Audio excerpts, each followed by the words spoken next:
Republic का इतना बड़ा इंस्पिरेशनल जिसे कहते हैं आपने ये तरक्की की है, और ये तरक्की मैंने आपकी मुंबई से देखी है। मुंबई में जब रिपब्लिक का ऑफिस था तो उसकी जब ईंट लग रही थी, एक हर हफ्ते में चला जाता था इनको मिलने। मैंने एक शो किया था तो वहाँ से गुज़रते गुज़रते और फिर कहाँ से गुज़रते गुज़रते कुछ भी हो सकते होते होते आप यहाँ पहुँचे हैं। इसका सिर्फ एक ही मतलब है कि जीत की सत्य की हमेशा जीत होती है। सबसे बड़ी बात ये है। अब आपके सवाल का जवाब देना चाहूँगा। ज़िंदगी सब कुछ सिखाती है, और ख़ासकर अगर आप ऐसी ज़िंदगी जियो जहाँ पर आप नाटक ना करो लाइफ को जीने का, बल्कि असली में जियो, तो फिर आपके पास बहुत सारी कोटेशंस हो सकती हैं। बिकॉज़ आप वो कोटेशंस बोल रहे हो जो आपने महसूस की है। और मैं बहुत लकी था कि मैं एक गरीब घर में पैदा हुआ, क्योंकि गरीब घर में पैदा होने से परिवार वाले सब लोग साथ में रहते हैं। और उन दिनों दादा दादी जो थे वो कहानियाँ सुनाते थे, महाभारत की, रामायण की, गीता की, पढ़ाई की या किसी भी चीज़ की।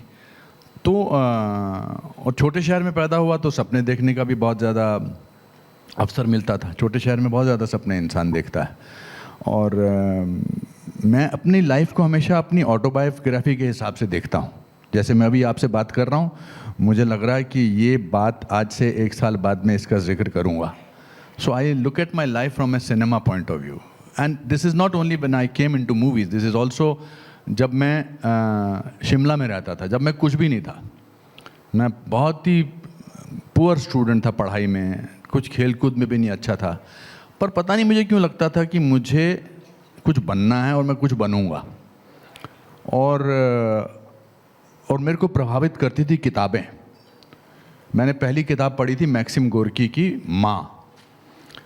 मेरे चाचा जी हैं, अभी भी हैं, प्यारेलाल जी, उन्होंने मुझे वो किताब दी थी। उन दिनों रशियन लिटरेचर की किताबें हिंदी में ट्रांसलेट होती थी।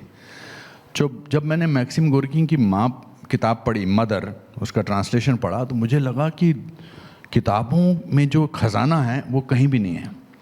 और आप यकीन नहीं करेंगे, 2006 से पहले जो अनफॉर्चुनेट वो जो क्लाउड बर्स्ट हुआ था जिसमें मुंबई में बाढ़ आई थी, उससे पहले मेरे पास 14,000 किताबों की अपनी एक कलेक्शन थी। फिर वो हमारे ऑफिस में पानी बह गया तो काफ़ी सारी किताबें उसमें बह गई। तो किताबों से इतना कुछ मिलता है सीखने के लिए।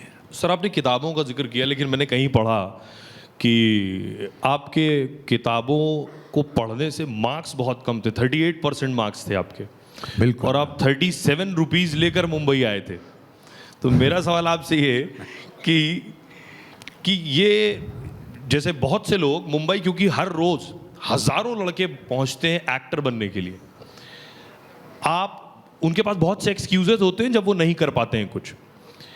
आपके पास कोई एक्सक्यूज़ नहीं था, एक्सक्यूज़ आप दे भी सकते थे, लेकिन कौन सी वो चीज़ थी जो आपको बहुत मोटिवेट कर रही थी कि यार मार्क्स भी नहीं है, पैसा भी नहीं है, ऑप्शन भी नहीं है? भूख, कुछ बनने की भूख। देखिए, मेरे मार्क्स उस पढ़ाई में अच्छे नहीं थे जो मैं करना नहीं चाहता था। मेरे 38% मार्क्स आए ग्रेजुएशन तक, और बट मैं पढ़ नहीं सकता था, मुझे पढ़ना आता ही नहीं था। मतलब I was not interested in studies.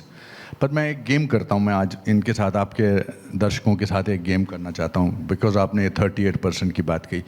यहाँ जितने भी बैठे हैं, आप में से 60% से कितने ज़्यादा लोगों के मार्क्स आए हैं? अरे हाथ खड़े करिए। माय गॉड, पूरे ऑडिटोरियम के हैं? अच्छा, 70% से ज़्यादा कितने लोगों के आए हैं? ये क्या कर रहे हो आप? ऐसे पढ़े लिखे लोगों को लेकर आए हो। 80% से कितने लोगों के आए हैं? फिर भी आप ऑडियंस में बैठे हो, मैं यहाँ बैठा हूँ मंच पर।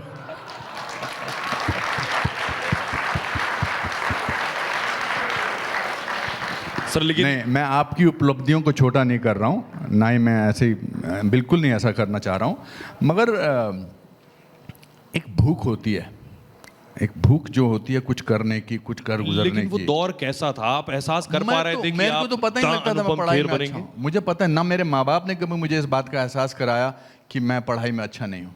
बिकॉज मेरे फादर जो थे वो क्लार्क थे फॉरेस्ट डिपार्टमेंट में, उनकी पूरी ज़िंदगी बेचारों की इसी में निकल गई थी। वो 8 बजे निकलते थे और 8 बजे वापस आते थे कि 14 लोगों के घर लोग परिवार को उनको बड़ा करना है। So they never had the time to ask कि तू क्या बनेगा, क्या करना चाहता है। मैं IAS ऑफिसर बनना चाहता था। अभी विक्रांत थोड़ी देर पहले यहाँ बैठे थे, मैं 100 क्वेश्चन आए थे जिसमें टिक करने, मैं सिर्फ 3 क्वेश्चंस को टिक मार्क कर पाया था। वो भी मैंने बिकॉज अब कुछ तो करना था तो मैंने ऐसे कर दिया था। But I think I had cinema हमारे वहाँ पर बहुत दिखाते थे, जैसे गणपति के दिनों में मुंबई में दिखाते हैं। तो मैं वो जब सिनेमा देखता था, मैंने फिल्म देखी थी उपकार, मनोज कुमार साहब की, दिल एक मंदिर, 2 आँखें 12 हाथ। वो फिल्में देख के मुझे लगता था ये वर्ल्ड बड़ा कमाल का है। नया नया आज़ाद हुआ था हिंदुस्तान। मैं हिंदुस्तान से 8 साल छोटा हूँ और हम दोनों एक साथ बड़े हैं।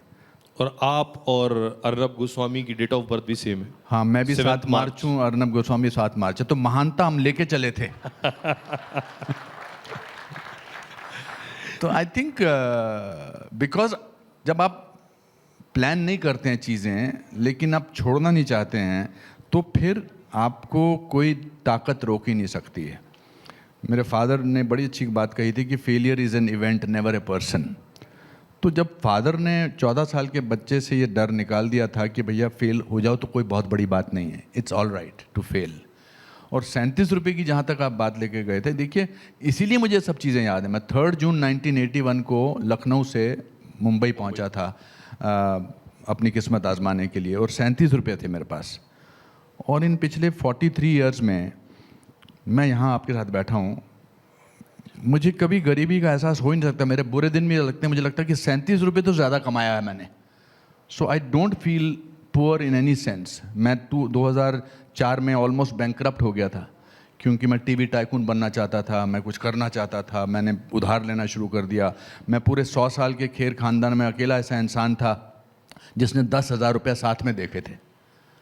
सो जब आप, मैंने इसे सच्चाई, नॉट नेसेसरली सच्चाई बोलने वाली सच्चाई, सच्चाई की ज़िंदगी जीते हैं ना, तो आपको किसी बात का डर नहीं रहता है, ऐसा मुझे महसूस होता है। लेकिन सर आप बॉलीवुड नहीं हॉलीवुड तक भी पहुंच गए, और आप साथ साथ और ये वो भी भी कहते ये हैं, तब जब ये मैं भी हिंदी- कहते हैं मेरी अंग्रेजी ठीक नहीं। यार आपने बड़ा अच्छा रिसर्च किया, मैं आपको मैं वेरी हैप्पी। आपका केवल हेयर स्टाइल ही साफ सुथरा नहीं है, आपकी सोच भी साफ सुथरी है। हाँ, मैं हिंदी मीडियम स्कूल से आया हूँ। वो विक्रांत ने भी एक डायलॉग बोला था कि पढ़ाई में तो पास हो जाते हैं, ये सच है। मेरे साथ तो बहुत हमारे साथ होता था। हिंदी मीडियम स्कूल वालों को अंग्रेजी मीडियम स्कूल की लड़कियाँ बिल्कुल नहीं देखती हैं, बिल्कुल भाव नहीं देती हैं। और मेरे DAV स्कूल के आसपास सिर्फ लड़कियाँ, ये इंग्लिश मीडियम स्कूल की ही लड़कियाँ होती थी। बट अगेन बिकॉज फेलियर का डर नहीं था, I decided that I can do English language films. मेहनत ही करनी है ना, तो सिर्फ अगर मेहनत ही करनी है तो कुछ भी हो सकता है। तो मैं उठता था, मैंने बेंड इट लाइक बेकम मेरी पहली फिल्म थी।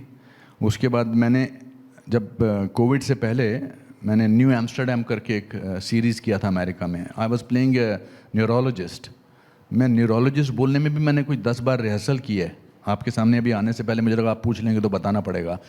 नहीं, लेकिन जो बात आप कह रहे हैं, इस तरह जब आप काम करते हैं तो हम कई बार हिंदी में सोचते हैं और फिर उसके बाद हम इंग्लिश में बोलते हैं, तो ये परेशानी होती है उसको। हाँ, मैं तो अभी भी, आपको क्या लग रहा है मैं हिंदी में क्यों बात कर रहा हूँ? लेकिन सर हाँ, हर हिंदी मीडियम स्कूल का, और ख़ासकर मैं, मेरे 5th स्टैंडर्ड में हमको ABCD सिखाई गई थी, 5th स्टैंडर्ड में। तो जब मैं नेशनल स्कूल ऑफ ड्रामा का कोर्स करके बॉम्बे पहुंचा, तो मुझे लगता था हर इंसान जो है मुझसे ज़्यादा कम जानता है, लेकिन क्योंकि अंग्रेज़ी में बोल रहा है लोग उसकी बात सुन रहे हैं और मैं नहीं सुन रहा हूँ।